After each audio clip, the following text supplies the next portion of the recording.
Today I'd love to share a bit of story around the things that have been my hardest moments in my life, and I might add that I've really found this quite hard to be able to pinpoint what to share, what has value, and how to not rave on and on, because there's been a lot, right? Like there's such an enormous amount of things that has happened in my life that sometimes I don't know where to start, and that's maybe why there'll be a few parts to this story. But firstly, I just want to sort of say that I have had a very privileged life with an amazing family and good people in my life, but I have encountered quite a lot of challenges, and I'm not totally sure why all of that happens. And from my studies and research, I just think that that's actually part of our human experience, and that we're actually meant to have challenges. How we deal with those challenges and how we perceive them is very, very pivotal and very important. For me, the first sort of challenge came when I was about 5, I suppose, and I was in a car rollover with my grandfather and my mum. Apparently I was fine mostly, got checked out, had some minor injuries, and then I, back in the day, got told all good, just brush it off.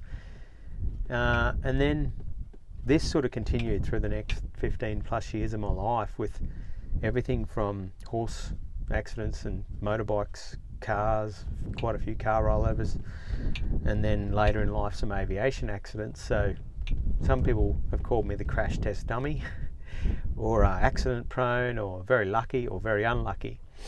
And I think all of the above is true. But one of the really pivotal moments in my life was when I was around 15, and I was at TAFE, or Tech College we'd call it, for my apprenticeship as a mechanic. And I got a phone call, or a note back then it was, saying that my dad was in my dad had a horse accident. And I don't really think I, as we do, thought much of it. Just thought, well, that happens in the bush, and he'll be right, sort of thing.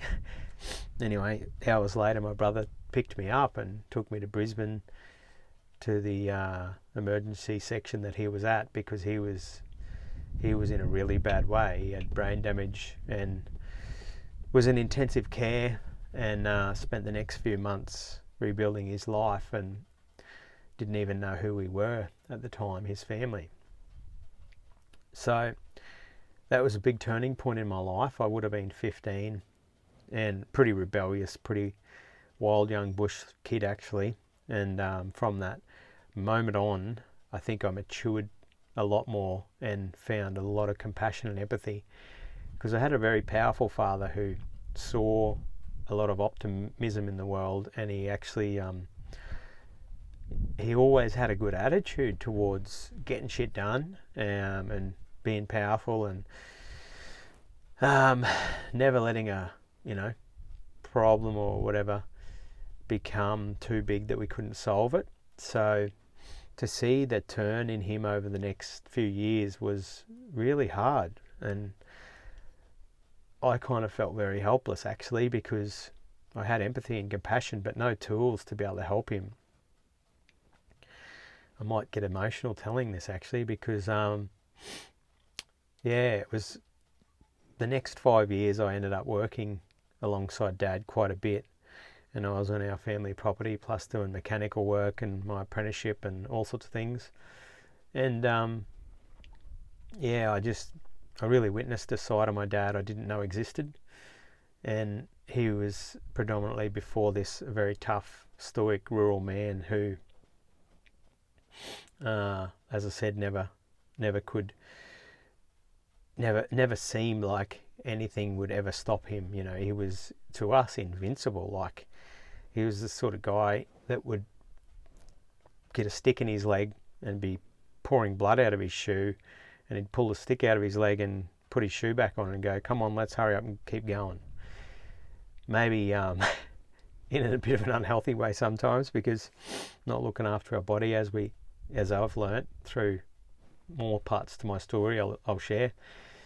But it seemed to surmount on him because this brain injury changed his perception of the world, and then the system failed him dramatically because it just drugged him instead of actually giving him tools to rebuild his mind, because I believe that we can. And then back in the day, he was told not to drink, which is actually quite healthy, but unhealthy if you want social connections. And he was struggling to see how everything worked as a big picture anymore, with three sons to set up on the properties, and then how to pay enough bills and get ahead and battle the weather conditions.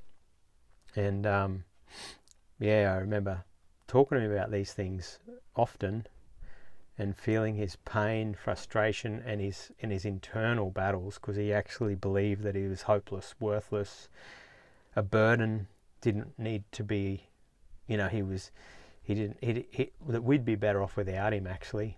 And I remember him saying that, and I used to say, no, it's totally not true. Like, none of this stuff matters, like, at all. All that matters is you, and I'll do anything to help you.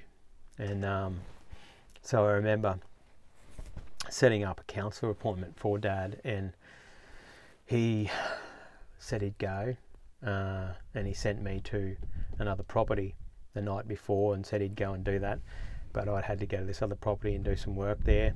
And then so I took off middle of the night to do that, took a few roadies and headed down there and started work the next morning. And I'll never forget that day for as long as I live. It was December 5th, 05, and we were around the sheds, and my sister-in-law came out of the house in hysterics, couldn't speak, couldn't express. She was hysterically crying, and I thought, maybe something's happened to one of the kids, because there was only one kid with her and she had two, and we couldn't really get out of her what was going on. My brother was expressing that he wanted to know what was going on, and she couldn't say the words, and she said, "It's your father, go and ring your uncle." So I raced inside and grabbed the phone and rang him, and as simple as this, he said, "It's your father, he shot himself." And I remember feeling like the numbness and the weakness, and even some small type of I don't know, not expectation, but just thinking, I know where he was at, and I can't believe it, of course, and I was a mess. Dropped on my knees, and I couldn't fathom that this was real. And I think I said words to the effect of, "Is he dead?" And he said yes. And I probably just hung up the phone. I don't know. And to receive that news at 21, that the person that's always guided you and protected you and encouraged you and kicked your ass as well, there's no words to describe. I was basically, for the next 10 years, fast forward, in complete self-destruction. I was hurting so much. I hurt a lot of people around me. I'm not proud of that. And I didn't care who I hurt, because I was so hurt. Within a year, I crashed an aircraft, near killed myself, and I didn't. Then got straight back in and repeated that several times, and I'll talk more about that in part 2. But, for the men out there that are listening, if you listen to this, please know that, to leave that pain behind is more destruction than you can ever imagine, than dealing with your shit. My dad didn't have the tools, and that's why I've spent the last 15 years creating tools and finding all the tools possible to help men through this shit, because enough's enough. There'll be 6 or 7 men that will take their life in Australia today That's probably 600, 700, nearly 1,000 people affected just by that act. So if you think that you're not wanted, that you're a burden, that you're unworthy, let me tell you right now that it's not fucking true. I can promise you that it's not fucking true. That is bullshit. It is bullshit. There is so many people, even if they don't show it here in this planet and in this earth, that love you, that care for you, and that want the best for you. Most of the time, they probably just want you to be happy and healthy and become a healed, more powerful version of yourself. And that's probably the key to this, is understanding that if you think everyone's against you, the truth is it's no one except you. You're against yourself. So if you can change that perspective and you change how you feel about yourself, I promise everyone else around you will change.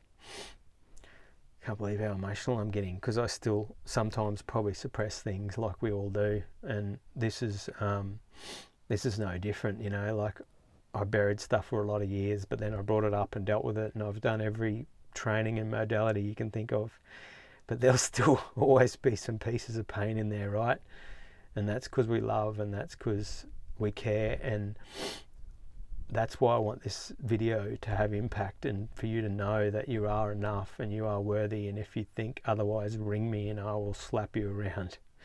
I love you. Everyone loves you. So I want this to be a message about that. And if you think you can't get through this alone, you might be right. So reach out and get some support, whether it's coming to one of our events, doing a program, finding a support network. That's what failed my dad, was a support network and tools. And as men, we are born problem solvers. We don't want to sit there and talk about the problem. That's bullshit. But we need solutions and answers and support. So it's been a bit of a big one. I don't want to make this too long, and it is already. So I thank you for listening, and I just want to send you all love. If you're hurting out there, you're not alone. Love you.